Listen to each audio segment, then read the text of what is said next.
फिलहाल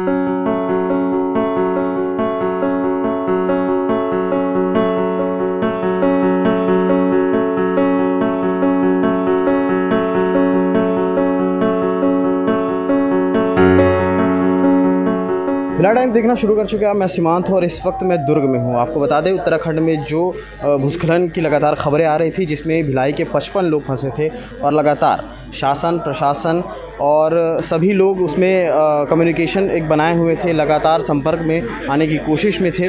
अब उन 55 लोगों को छत्तीसगढ़ लेके आया जा चुका है। इस वक्त वो दुर्ग रेलवे स्टेशन में है और हम मंज़र दिखा सकते हैं कि किस तरह से वहाँ एक खौफनाक मंज़र रहा। लोगों के चेहरे एक्सप्रेशन लगातार ये बता रहे हैं कि किस तरह से वो वहाँ से बच के आए हैं और क्या खुशी है यहाँ आने के बाद। हमारे साथ जो टीम लीडर थी उनसे हम बात करते हैं कि किस तरह का वहाँ मंज़र था, कैसे वहाँ पे वो लोग लगे हुए थे, किस तरह का वहाँ पे खौफनाक एक मंज़र था। मैडम बताएंगे इसके बारे में। सर पहले तो अचानक से जब बस हमारी खड़ी हुई थी तो सब कुछ शट डाउन हो गया था, इलेक्ट्रिसिटी से लेके टावर से लेके सब कुछ। एंड उसके बाद जो थंडर, जो गंदा फील हो रहा था, मतलब जो डरावना माहौल था वहाँ पर, एक एक करके गाड़ी का लापता होना, पूरे लोगों का मतलब डिस्ट्रॉय होना, सबके घर बह जाना, रोड पूरी हर 5 कदम में रोड पूरी टूट चुकी थी। तो जब पूरी रोड टूट जाएगी तो फिर ये तो जाहिर सी बात है कि ट्रैवल यातायात पूरे बंद हो जाएंगे। फिर उसके बाद सर्वाइवल करना वहाँ जहाँ हम लोग रुके हुए थे, वहाँ उसमें सब बड़े थे, सारे लोग बड़े थे, 2 बच्चे छोटे थे, एक ये जो मेरी गोदी में है और एक दूसरी 7 साल की बच्ची थी। तो दिमाग में वो भी आ रहा था कि चलो बड़े तो 1-2 दिन भूखा भी रह लेंगे, लेकिन बच्चे कैसे सर्वाइव करेंगे। तो उसके में हम लोगों को एक जो गरीब वहाँ पर थे, जो उसकी झोपड़ी थी वहाँ पर, उन्होंने हेल्प किया, बहुत रिक्वेस्ट, बहुत ढूंढे। जिस घर में हम लोग खड़े थे, जिस घर के नीचे जिस रोड में हम लोग खड़े थे, वहाँ पर देखिए 2 प्रकार के लोग थे। एक वो जिनका घर भव्य बड़ा हुआ है और वो अपने घर को सिर्फ देख रहे थे कि कहीं यहाँ से ना ढह जाए, कहीं वहाँ से ना ढह जाए, और एक बार अगर मिट्टी खिसकी, जिसके उसमें जो बाड़े में जानवर होते हैं वो पूरे बह गए, उसके बाड़े के जानवर, जिससे उनकी कमाई होती थी, रोजी रोटी थी। और नेक्स्ट यहाँ पर ये था कि जो छोटा जो झोपड़ी वाले अंकल थे, तो उन्होंने हमारी पूरी हेल्प करी, मतलब खाने से लेके जो उन्होंने दाल चावल की खिचड़ी वहाँ पर खिलाई। वो एक पल का खाना ना इतने वो बहुत मुश्किल से मिला, क्योंकि और भी यातायात लोग थे हमारे छत्तीसगढ़ के वहाँ पर जो 50-55 लोग थे, उनके लिए खाना मिल पाना इतने सारे लोग के लिए कहीं भगवान ही तो आए ऊपर से। बस वो खाना वहाँ पे हमको मिला है। एंड उसके बाद हम लोग 1 दिन पूरा काटे हैं। उसमें भी ये बच्चा बहुत चिप्स, क्या उम्र होगी इसकी? 2 साल 5 महीना। महिलाएं सबसे ज़्यादा थी वहाँ पे? सर मैं हेल्थ एंड फिटनेस ट्रेनर हूँ, मेरे ही तो सारे स्टूडेंट हैं। स्टूडेंट के साथ साथ ये हुआ कि जितने उनकी मम्मियाँ हैं, उनके बहनें हैं, जो मेरे स्टूडेंट नहीं है, वो भी मेरे साथ टूर में गए थे। इसलिए क्योंकि अभी तक कोरोना काल में कहीं कोई बाहर नहीं निकला, तो सोचे चलो इसी बहाने सब ग्रुप में घूम लेंगे। लेकिन घूमना तो कुछ हो ही नहीं पाया, सच बोलूँ तो प्रशासन के साथ कैसे कनेक्टिविटी बनी? सबसे ज़्यादा सीजी गवर्नमेंट ने पूरा हेल्प हुआ और हम लोग रेस्क्यू कर पाए, क्योंकि SDM सर ने ही हम लोगों का खुद की वहाँ पर आके सर्वे किया। एंड वो पूरा आके देखे कि कहाँ कैसे हम लोग रुके हैं, क्या है कैसा है। मिलिट्री आर्मी सब लोग वहाँ पर आए थे, लेकिन हम लोग फाइंड आउट नहीं कर पाए कोई इनसे, मतलब वो सुबह भी आए, शाम को भी आए, पर पता नहीं क्यों हम मिल नहीं पाए, हम दिख नहीं पाए उनको। तो उन्होंने बताया कि खाना और पानी सब कुछ लेके पहुँचे थे। एंड सर ने पूरा वहाँ से कंट्रोल किया, सीजी गवर्नमेंट ने, सबने। उत्तराखंड गवर्नमेंट ने पूरा सपोर्ट किया है, क्योंकि सर्वे करके हमको नीचे नैनीताल हमारे होटल तक वही लेके आए। सोशल मीडिया की ताकत इस बार फिर देखने को मिली। सच में सर, सोशल मीडिया की ताकत, पूरे आपके न्यूज़ फीड्स ले लीजिए, आपके टीवी जितने भी न्यूज़ चैनल है उसमें ले लीजिए, सब ने इतना ज़्यादा हेल्प किया, तब तो हम यहाँ पर सेफली खड़े हैं। एक साथी इस वक्त मेरे साथ मौजूद हैं जो उस कहर में फंसे हुए थे। क्या एक्सपीरियंस रहा वहाँ का? देखिए एक्सपीरियंस बहुत ही ख़राब रहा, और इंसानियत में एक तरह ऐसा हुआ कि अच्छे लोग भी मिले, बुरे लोग भी मिले, बुरे से बुरे लोग भी मिले और अच्छे से अच्छे लोग भी मिले। एक गरीब थे जिन्होंने काफ़ी मदद की हमारी, वहाँ पे हमें खिचड़ी दी, हमें घर का पूरा राशन इकट्ठा करके उन्होंने दे दिया। एंड उनके हम आभारी हैं, लाइफ जीवन भर उनके आभारी हैं। तो एक तरीके से ह्यूमैनिटी पे वापस भरोसा आ गया। छत्तीसगढ़ गवर्नमेंट ने काफ़ी हेल्प की हमारी, एंड वहाँ पे गाड़ी भिजवाई, रहने का रुकने का छत्तीसगढ़ सदन में किया। सबने हमारा बहुत ख्याल रखा। एक्चुअल में आप लोग कहाँ पे थे, कहाँ फंसे? एक्चुअल में हम फंसे थे कैंची धाम के पीछे, 2 किलोमीटर पीछे एक जगह थी जहाँ पे कोई थोड़ा शेल्टर था। और एकदम जो मूवमेंट था 2 दिन हमने बस में काटे। और वो बस में जो 2 दिन काटे वहाँ पे बहुत डिस्कशन चल रहे थे कि अगर लैंडस्लाइड होगा तो क्या मूवमेंट करनी है, अगर पानी भरेगा तो क्या मूवमेंट करनी है, अगर पत्थर गिरेंगे तो क्या मूवमेंट करनी है।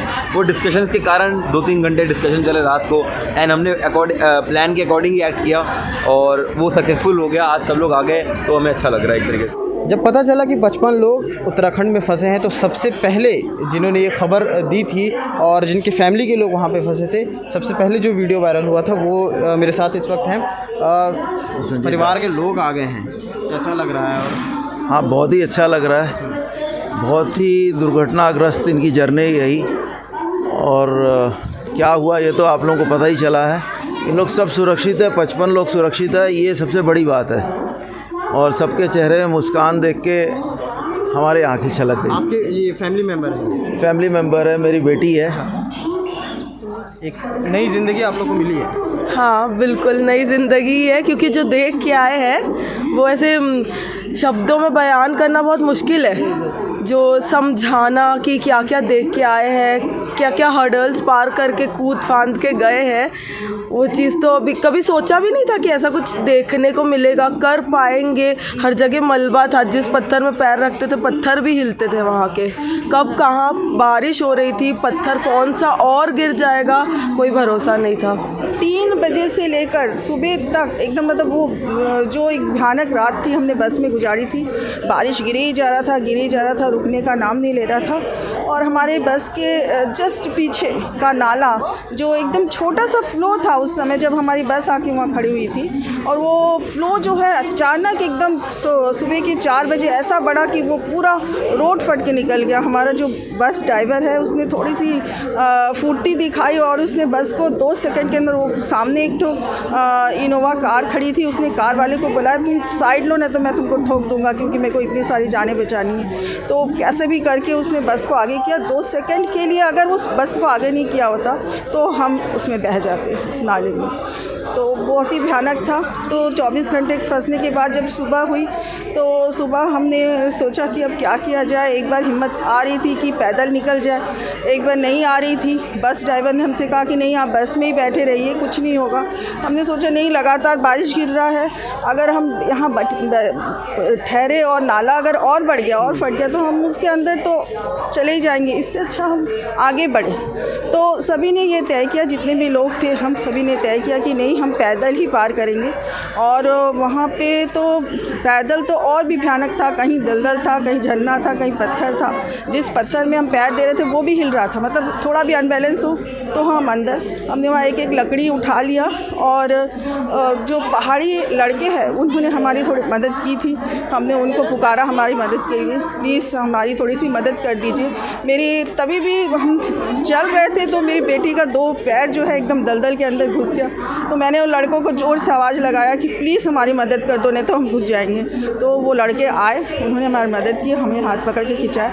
आगे भी जितने भी पहाड़ी लड़के जो थे वहाँ के लोकल लोग, उन्होंने ही हमारी मदद की और हमको लोगों ने बहुत लोगों का ज़्यादा सपोर्ट मदद की वहाँ तक कैची धाम तक।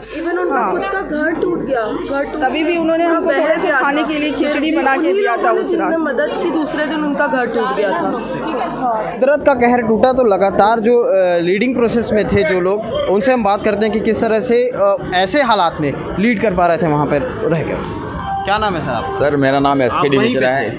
मैं उसी बस में था और मैं मेनली तो बच्चे के, मेरी बिटिया की रूही जुम्मा क्लासेस चलती है, उसकी हेल्प के लिए गया था मैं। उसका बच्चा 2.5 साल का है, तो मैं उसकी हेल्प के पर्पज़ से गया था। लेकिन वहाँ सिचुएशन और हो गई, तब मुझे एक्शन में आना पड़ा और डिसीजन लेना पड़ा। जिसमें पहला डिसीजन हमारा था कि हम लोग ये जो जाम लगता है उसको फॉलो नहीं करेंगे, जाम के साथ नहीं जाएंगे, उसमें हम लोग कहीं फंस सकते हैं। अब हम उसी जगह अपनी बस को रोकेंगे जहाँ हम सेफ़ हो। तो हमारा टारगेट था कि ऐसे भवन के पास हम रोकें जैसे पत्थर वत्थर हमारे ऊपर ना गिरे। तो एक मजबूत भवन हमको मिल गया राठी मोड़ पे, और हमने अपनी बस को वहाँ रोक दिया। और वहाँ से हम लोग पूरा बस को रोक के पूरा वेदर को वॉच करने लगे। हैवी बारिश थी, हम लोग अपने जो साथी थे उनको भेज के पूरा पता कर रहे थे कि क्या है, नाले का स्पीड कितना बढ़ा है। तो नाला पहले नीचे से बह रहा था, लेकिन वहाँ पत्थर घुसने से नाले का जो होल था उसको बंद कर दिया उसने, और पूरा नाला ऊपर से फ्लो करने लगा हैवी स्पीड के साथ। तो वो उसने रोड को काट दिया, और आगे भी ऐसी रोड कट गई। तो हम लोग बीच के 50 मीटर में फंस गए, और हम लोग वहाँ रुके रहे, और हमने पूरी प्लानिंग कर ली थी, और हमारे पास क्योंकि हमारा लाइट भी था। एक क्षण के लिए कैसा महसूस हुआ होगा पहली दफ़ा जब ऐसा हुआ? तो सर सही बताऊं तो उस समय तो हमको अंदाज़ा नहीं था कि इतना डेंजर है। जब हम लोग वॉकिंग करने निकले, मतलब जो 1.5 किलोमीटर हम लोग पैदल चले कि हमको कैंची धाम पहुंचना है, जहां हमको सरकारी सुविधा मिल सकेगी, तो हम लोग कैंची धाम के लिए बस को छोड़ दिए और निकले। तो जो वहाँ का मंजर देखे ना, तब पता चला कि हमने कितना बड़ा काम किया है। हमारे साथ कुछ लोग हैं जो यहाँ से कनेक्टिविटी लगातार, वहाँ पे जो लोग फंसे थे उनके साथ संपर्क बनाए हुए थे, लगातार जो चीज़ें मुहैया कराई जा सकती थी कराने की कोशिश कर रहे थे। उनसे बात करते हैं। सर, हम तो भगवान का शुक्रगुजार हैं जो इनको सकुशल भिलाई वापस पहुंचा दिए। बहुत दुखद हादसा था वहाँ पर, जैसा इन लोग अपनी आपबीती बता रहे हैं। और उत्तराखंड प्रशासन, छत्तीसगढ़ प्रशासन, एक बड़ा रोल आप लोगों का भी रहा है प्रशासन के अलावा? ऐसा कुछ नहीं है, लेकिन कहीं ना कहीं तो मान सकते हैं। बिल्कुल बिल्कुल, क्योंकि सोशल मीडिया का एक जो माध्यम बना है आज, मानना पड़ेगा इस चीज़ को। और एक लंबी ज़िंदगी, नई ज़िंदगी पाके आए हैं। ऐसी आपदा भगवान किसी और को ना दे, हम केवल यही कामना कर सकते हैं। बताएंगे सर? बहुत ही सुखद अनुभूति का एहसास हो रहा है। एक बहुत बड़ी आपदा से, एक बहुत बड़ी विपदा से बचकर हमारे भिलाई के साथी, हमारे भिलाई का परिवार फिर सकुशल लौटा है। और इसमें जितनी सराहना की जाए शासन की, प्रशासन की, सब ने एकजुटता के साथ काम किया। यहाँ दिल्ली में और उत्तराखंड में पार्टी लाइन से ऊपर उठ के ये सिद्ध किया कि जब भी मानव जाति पे परेशानी आएगी, मानव एक हो जाएगा, स्नेह और प्यार के साथ एक दूसरे के साथ खड़ा रहेगा। 55 लोग एक नया एक्सपीरियंस, एक नई कहानी, एक खौफनाक मंज़र को देख कर के लौटे हैं, अपने वतन, अपने घर वापस लौट गए हैं, और उसकी खुशी इनके चेहरे पे दिख रही है। वहीं चेहरे पे एक और एक्सप्रेशन दिख रहा है उस खौफनाक मंज़र का, जो ये शब्दों में फ़िलहाल तो इतने कम समय में बयान नहीं कर सकते। भिलाई टाइम्स से सीमांत की रिपोर्ट।